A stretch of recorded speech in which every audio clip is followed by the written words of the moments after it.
Hello. Yes, you've guessed it. We're indoor again at Homegrown Veg, and the reason we're not in the garden is because it's raining and it's blowing a gale. So we can't get outdoors, so we're indoors. Okay. And it's that time of the year now where we're harvesting whatever we've grown.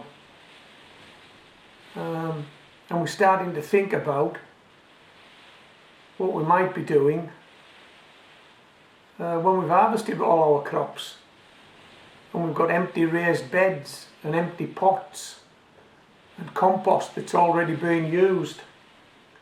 I'm sure you're probably in the same position as me. Certainly if you're gardening in the UK, you are. And so you may have an empty raised bed now. You may have lifted all your onions. You may be trying to dry them out. There may be other crops that have come out of the raised bed.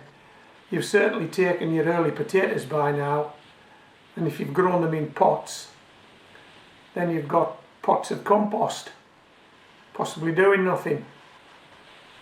You may be going to use that compost again next year. But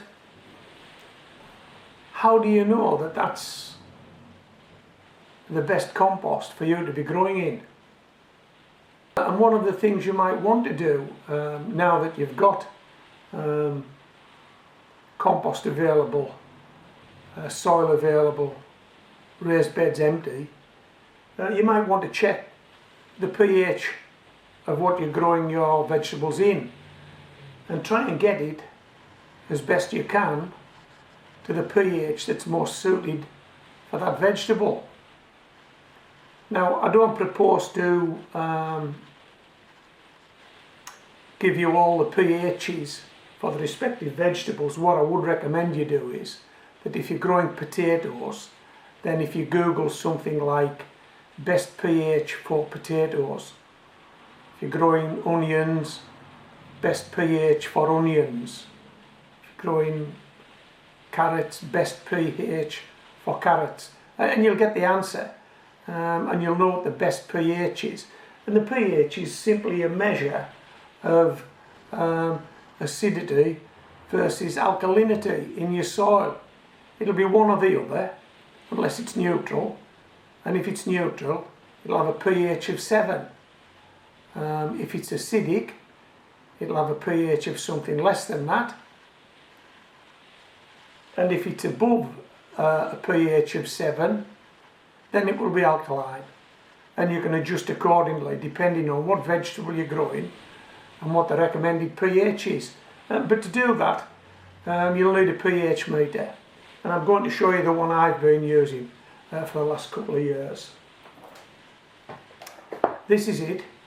It's a 4-in-1 soil survey instrument at DR Martin, and would you believe it, made in China.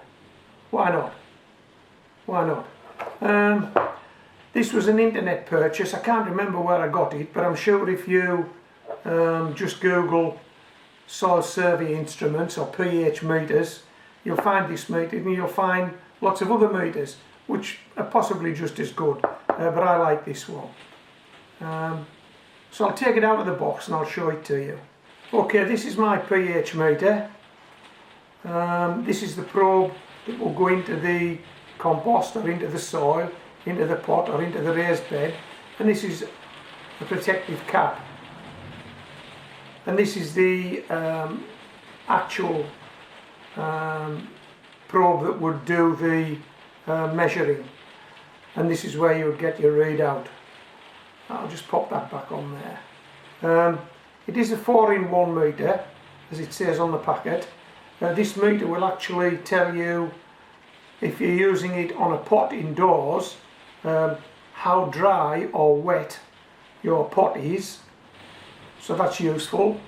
If you're overwatering or underwatering, that's useful.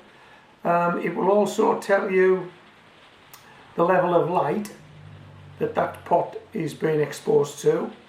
So it might be that it's in a shaded location, it might want more light, you might want less light.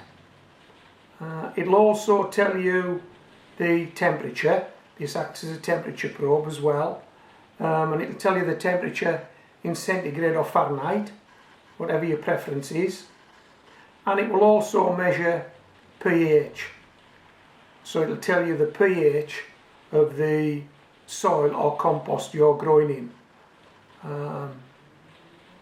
Now, usually in the UK, more often than not, our soil is acidic, slightly acidic, and quite often the level of acidity is actually okay for the vegetable you're growing.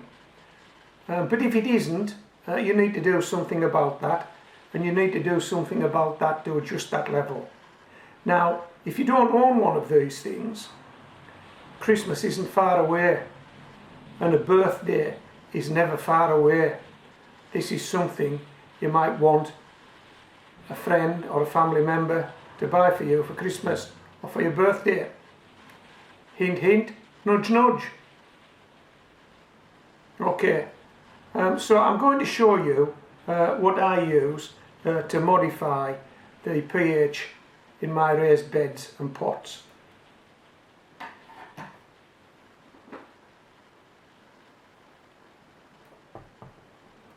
This is the stuff. On this is a recycled sweet jar, by the way, plastic. This would finish up in the recycler, but a very good friend of mine who runs our local shop keeps these for me, and so I recycle them at homegrown veg. Oops, I think I've got this the wrong way around. Can you see that? What is that? I'll see what you can see, you see what I can see. Wow, toffee crumble. Well, I don't think we want to modify the raised bed with toffee crumble, do we? But this is what we want to modify it with, garden lime. And this is garden lime that I bought at our local garden centre. We always advocated homegrown veg, shop locally, keep local businesses in business. Okay, now there's not much more I can tell you about this, and there's certainly nothing I can show you, because I don't have any empty raised beds at the moment, but in any case it's far too wet, and I can't get outside with this stuff. But I have shot videos previously where I have limed raised beds and I have limed pots, soil in pots. So what I'm going to do, in the text below this video, I'm going to put in some links which will show you me using that instrument that I've just had in front of you and liming raised beds. Okay, this is something you should be thinking about now, because in a month or two's time you will be able to do this, provided you've got some garden lime and provided you've got a soil test meter. So watch the videos, see how I do it, leave me some comments, leave me some praise, leave me some criticism, ask me some questions. Hey, we're all here to help one another, we're gardeners. Okay, so this is Homegrown Veg, signing out.